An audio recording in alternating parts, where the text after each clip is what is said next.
Hi guys, here with Michael Gallegos, founder of Desert Donuts, just to kind of learn a little bit more about his story. He's got a great story, and how we kind of got involved with him. I kind of have a background on the story of how you got involved with Desert Donuts, but could you talk a little bit about how this all just came about? How it started and how we got to where we're at now. So. Absolutely, Luke. Yeah, thank you. So, back in 2003, I was searching for a business opportunity to teach my then she was 11 years old daughter some important business fundamentals. I wanted to basically teach her how business works. I've learned many things throughout my past, and my last company venture being in the construction industry, I really could never get her excited about construction. So when I came across a donut shop for sale, I figured, wow, okay, this might be a fun thing to be able to get her to engage. So I went in, had a donut, and was very, very just surprised the at the donut. It was a cooked to order donut. I never had one of those. Usually I go to donut shops, order them in the cases, and they're cold, and didn't really do anything for me. So I was really impressed by the product line. I started looking at the numbers, saw it for what it was, and figured, man, this would be a great simulator. This 1,200 square foot shop, approximately, to be able to teach my daughter those business fundamentals. And I'm prior military, so the word simulator really means a lot to me. And we don't put pilots in planes; we put them in simulators first, and before those expensive planes, they go in there. So that's pretty much how I made the decision to buy Desert Donuts. Awesome. That's a great story. Really cool that you bought it originally to kind of teach your daughter some business fundamentals and things that we both know are really important in today's world. You just the hands-on experiences just can go so far, so much farther than just even the education alone. So that's super cool, and kudos to you on that. That said, you buy this standalone business to help teach your daughter some business and hard work and all those kind of things, and then you decide to franchise the concept in a fairly short time frame. So what made it come about to decide to franchise the concept? That's a great question. I basically came out of a business concept in my construction world where I was putting in about 5 to 10 hours a week. It was pretty much in that mode over 10 years of building to take about 5 to 10 hours a week. So I recognized that I was now going to step into a 40-hour plus week situation with the donut shop to teach my daughter, but more fun, right? I look at long Hmm. term, and then I started to put more hours in and interact with the customers. And I started seeing what happened to me when I took my first bite of that donut. And I was like, wow, okay. Customer after customer kept, asking me to bring it to their city, to their state, to their country. They're like, we need this here. Oh my God. Yeah, we're having experiences. Like, we go to popular chains all the time, and not one time do I see or do I have that experience of like, wow, a euphoric experience. So that started to really weigh on me. And then, people started coming in and talking about that franchise world. And I'm like, well, no, because I know there's a huge capital investment. There's huge time investment in deciding to become a franchise. You just don't say, hey, I want to become a franchise and franchisor. Yep. And year one, it's really a big deal. So after a certain amount of time, and I started doing more research into that model and discovered, wow, okay, this is something that we have here. We have a niche product. We have something that could be duplicatable, profitable, and meet all the criteria that could lead a franchise to greater likelihood of success than the majority of franchises that go the other way to failure within their first 5 years. So that was exciting. So I made the decision to take this pizza plunge, and within 10 months, we got all the systems dialed in. We became franchise ready, and pretty exciting. Yeah, that's impressive. That's awesome. Going from like you said, getting into this from different businesses that you've had, and just kind of thinking of it as more of a test tube learning experience, that you were jumping back in kind of out of semi-retirement, right? And then now going full steam into franchising. That's a Pretty cool story. So you decide to franchise it. Desert Donuts. That was the name of the store when you bought it. That was makes sense, obviously in the Phoenix, Arizona area. With the desert, why, I guess, when you start franchising it, why stick with the name Desert Donuts when franchising it nationwide?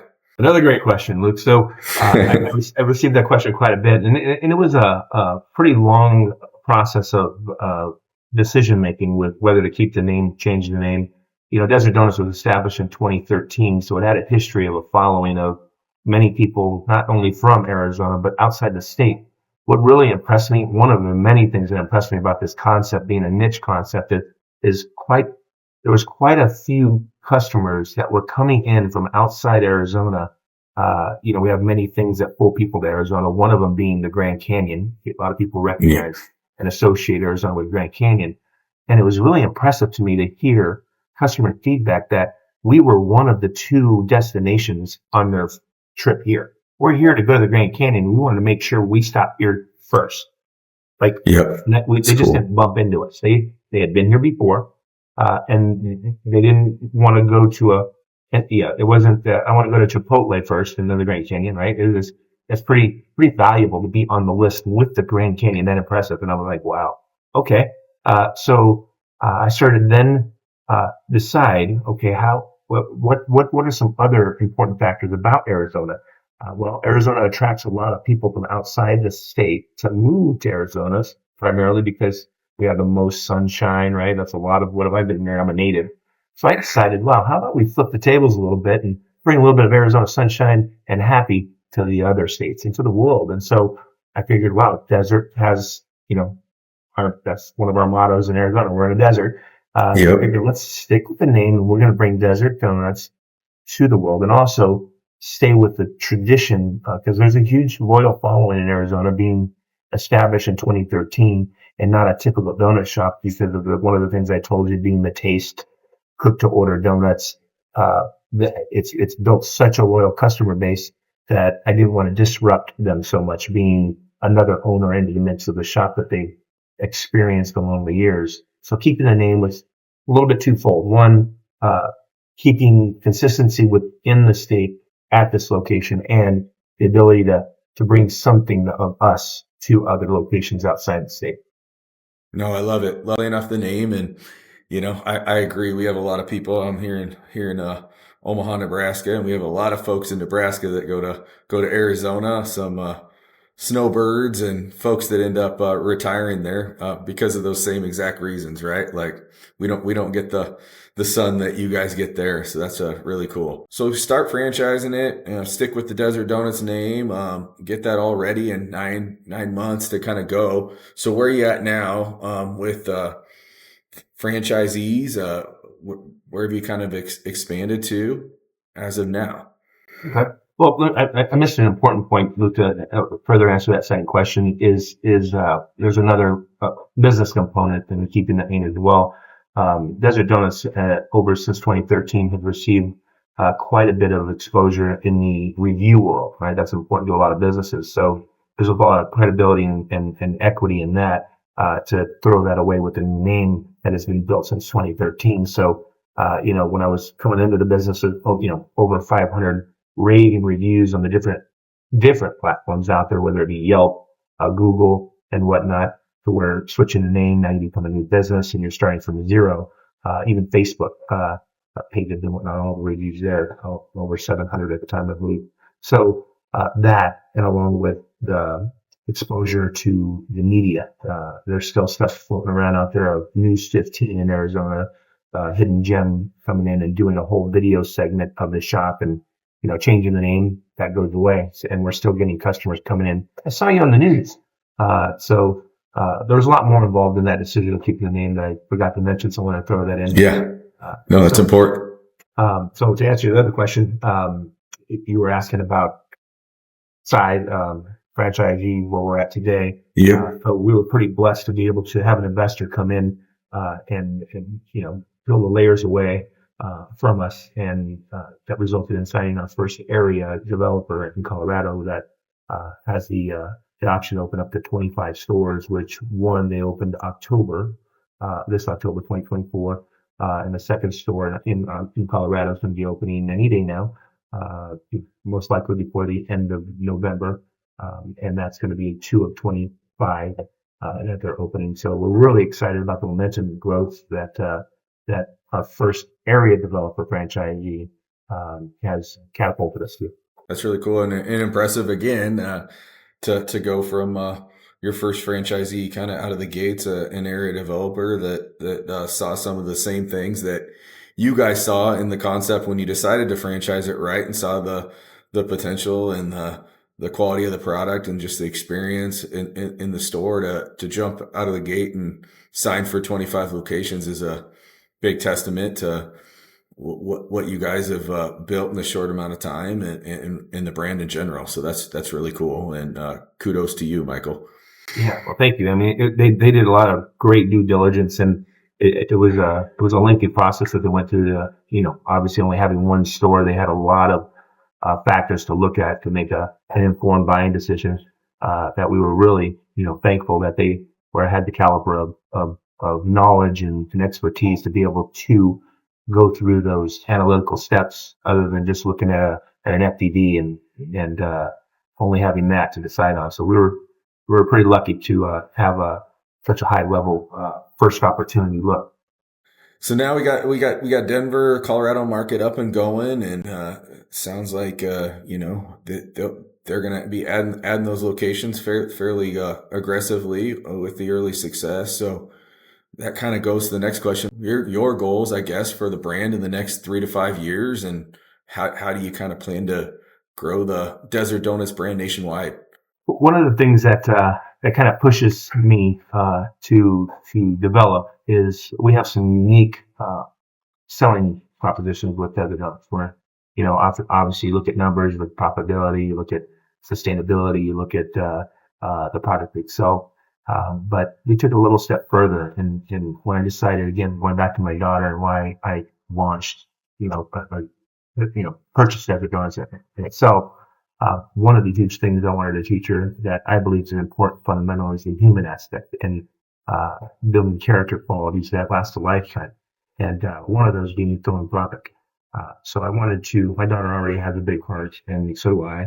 And I wanted to, flex that muscle a little bit and teach her more about giving back in the world and a little bit more that there's suffering going on. So one of the big components of the Desert Donuts is we're a big community first focused company. It's on the bottom of our donut boxes. You'll see a page of it on our website. And what we focus on there is, with that community first initiative, is to give back to our local communities. And we start with, the churches, the schools, the nonprofits, our employees. They live in the community. Most employees live near the donut shop. The police, the fire departments, the people that help our community. So what we do is we have set up things. I'll give you an example. For the nonprofits, each location, each Desert Donuts location is required to choose up to 6 nonprofits to begin a fundraising program to give back. And we can donate a certain percentage of a donut sale that we create for them, and we do a roundup at the register. More about it on the website, but just gloss it over a little bit. So it results in giving back to 6 charities a year. They go for 2-month durations, and that's just the nonprofits. All the other things that I mentioned would probably take up the rest of our interview time, but that's what the huge focus is on Desert Donuts with that.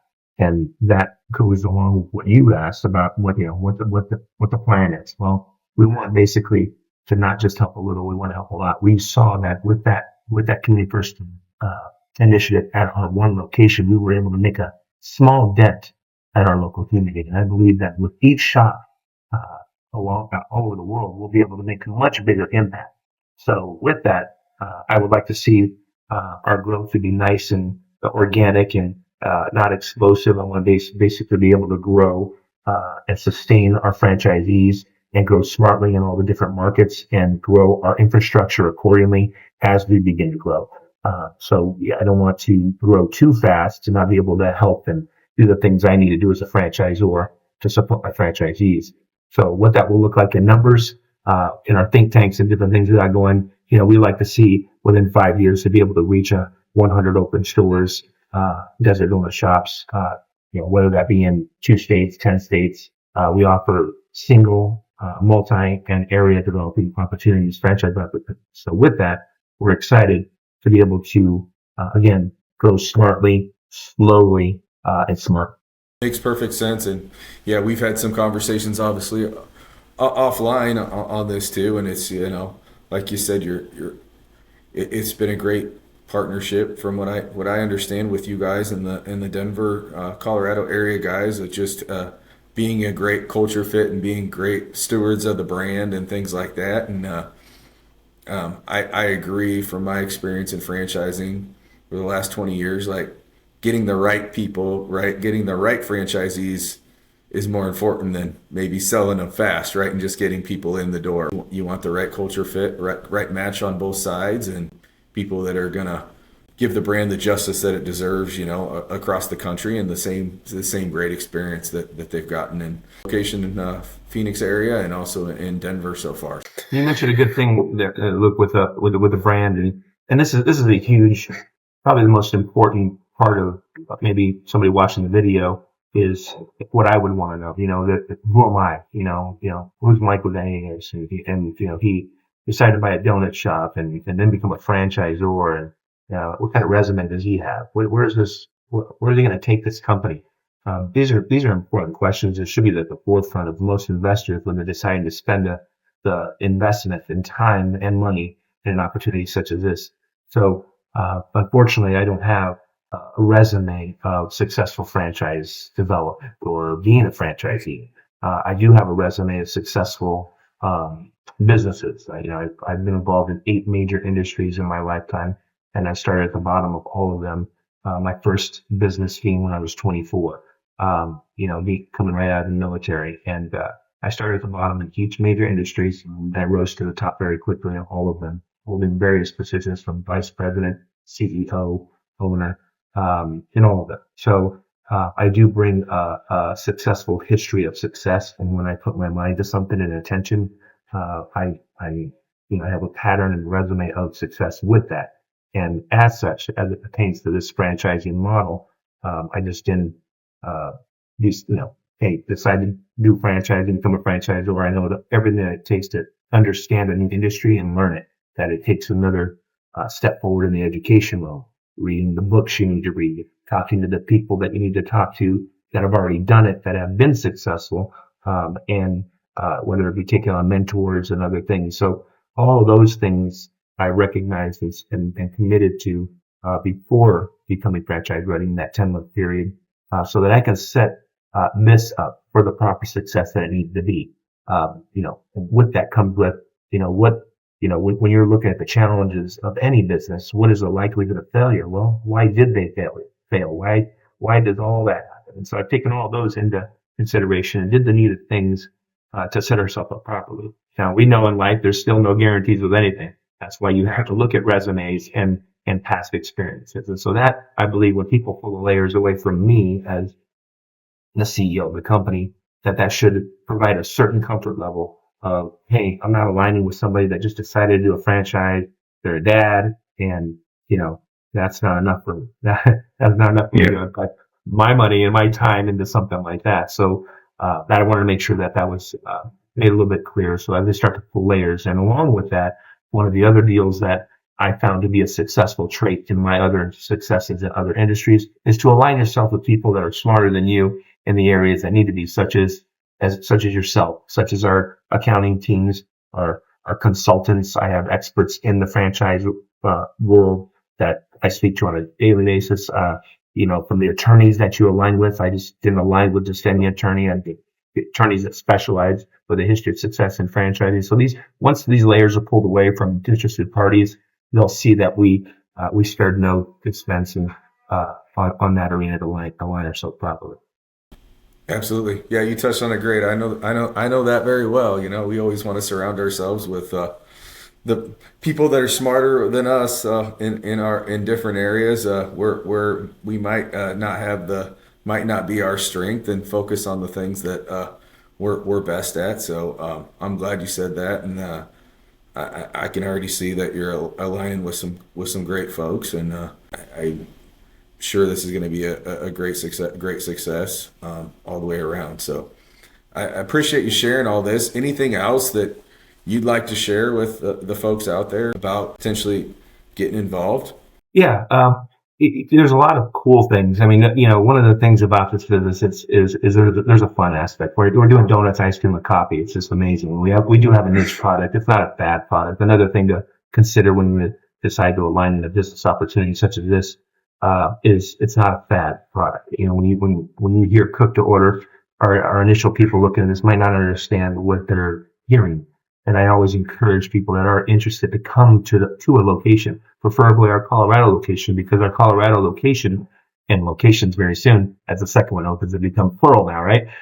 That's what we envision a Desert Donuts growing in the world. Now, not to say don't come to the Carefree Phoenix location, Arizona, but we don't envision our shops looking like that. That's going to be our first shop that existed, and we renovated and branded accordingly. The Colorado location, the ideal sweet spot size, is the proper layout.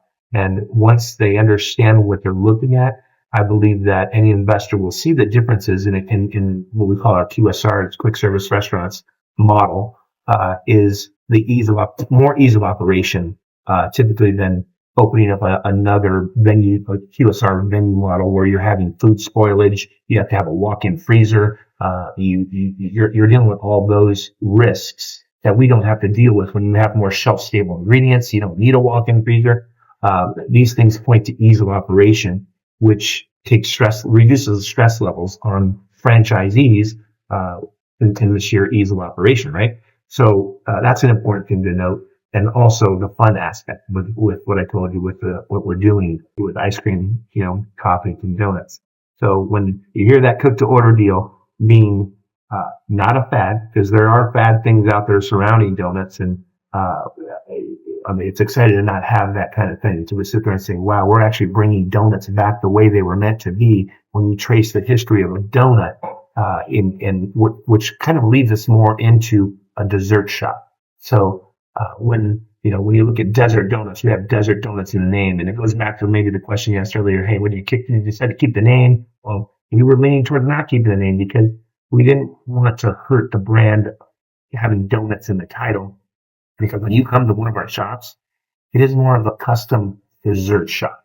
You're going to see that in the branding, and that takes the model more from only being open in the mornings till 1, right? Because typical donut shops have a product that people order and they run out of by 11 or 12 because they have to come in late at night, at midnight, 1 in the morning to make a lot of donuts and hope they sell it the next day. Our model being cooked to order is you don't come in at midnight or 1 in the morning to make a bunch of donuts to hope you sell the next day. We make them right in front of the customers when they order them, which results in many more things. Reduce waste.